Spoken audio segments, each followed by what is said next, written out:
नमस्कार दोस्तों, स्वागत है आपका मेरे चैनल स्टोरीज विद सिमरन में। आज की कहानी का शीर्षक है बहू का बर्थडे। सुमन ने आंखें खोली और बड़ी फुर्ती से उठी। बाप रे, 8 बज गए। यह कैसे हो सकता है?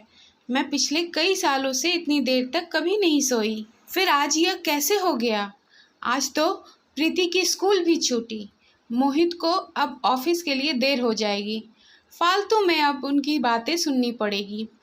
वह सब तो ठीक है, लेकिन माँ जी, वह दिन भर में न जाने कितनी बातें कहेंगी। और तो और मुझे इतने देर तक सोने कैसे दिया उन्होंने? अब तक तो उन्होंने घर सिर पर उठा लिया होगा। क्या हुआ होगा? सुमन जल्दी से उठने लगी। इतने में मोहित तैयार होकर आया और बहुत खुश होकर सुमन से कहा, गुड मॉर्निंग सुमन। अरे, इतनी जल्दी क्यों उठ गई तुम? सो जाओ ना।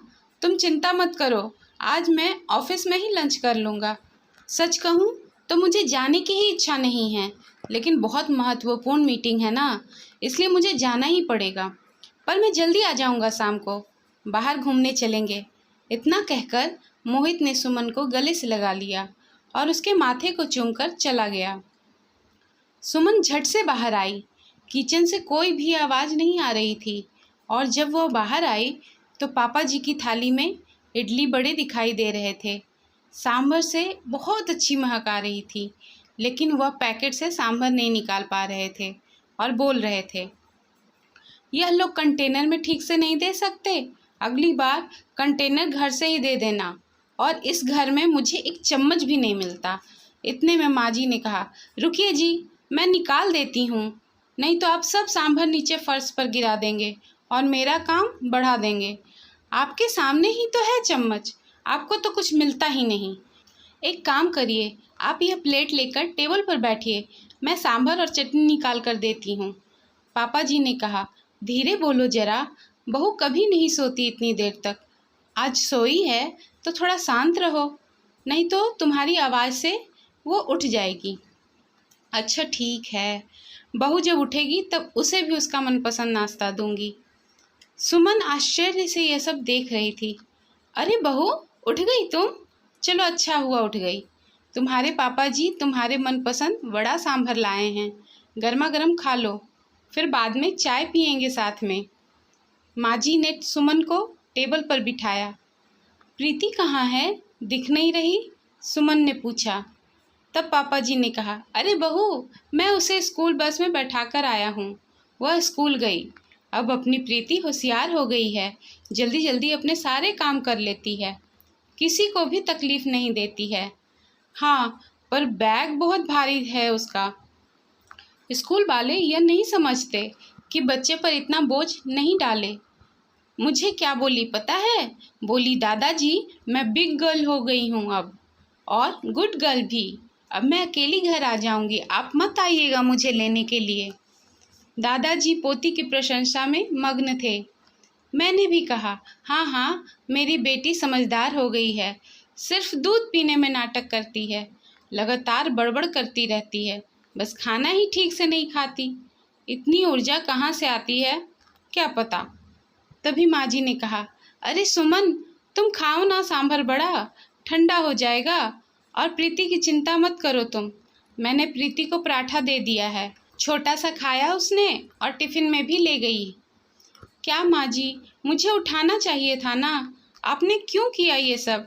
जाने दीजिए, खाने में क्या बनाऊं? सुमन ने अपराध बोध से कहा। माँ जी ने कहा, सुमन तुम कुछ मत करो, आज हमारे पड़ोसी में वो चंदा आती है ना खाना बनाने के लिए, उसे बोल दिया है मैंने। तुम कितना काम करोगी अकेली?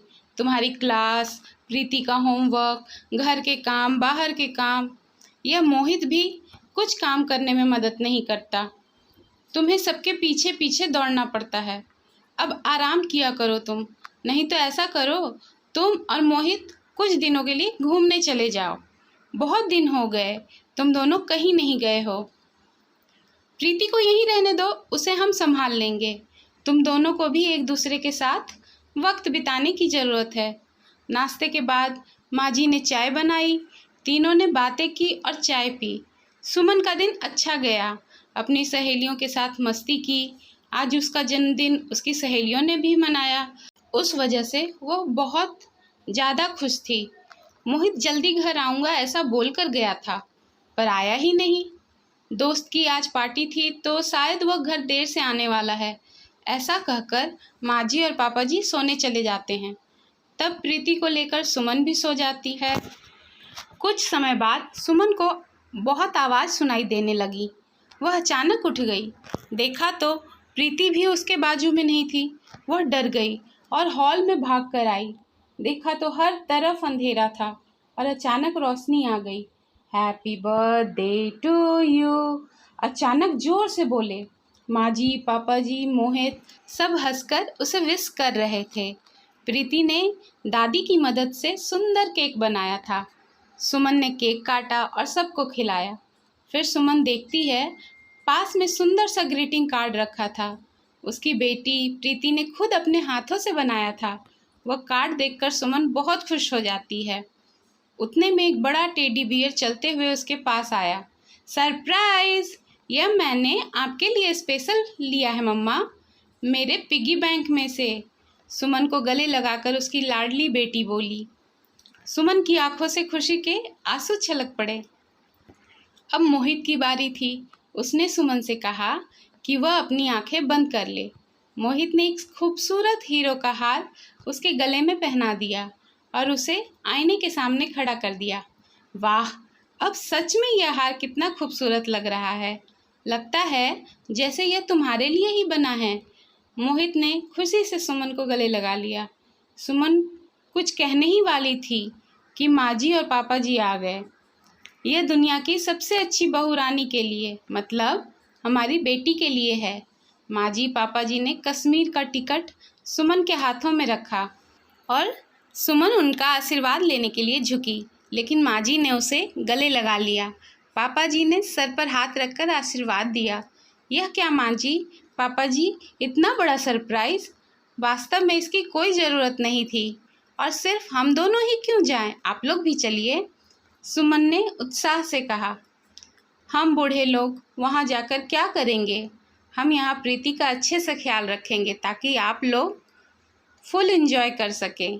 हाँ, आप आ जाओगे तो हम चले जाएंगे, पापा जी ने मुस्कुराते हुए कहा। चलो पैकिंग करो, आपको कल सुबह निकलना है।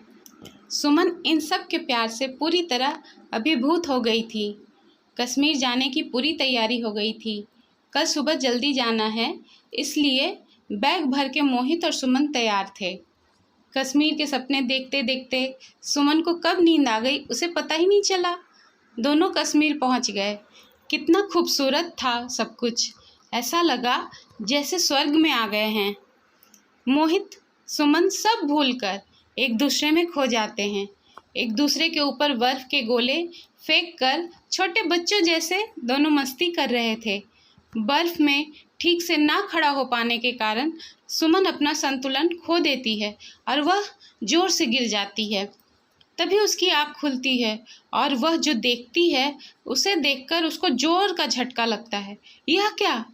वह तो बेड के ऊपर से गिरी है और बगल में मोहित सोया हुआ था। मतलब वो सब सपना था। इतने में बेल बजी।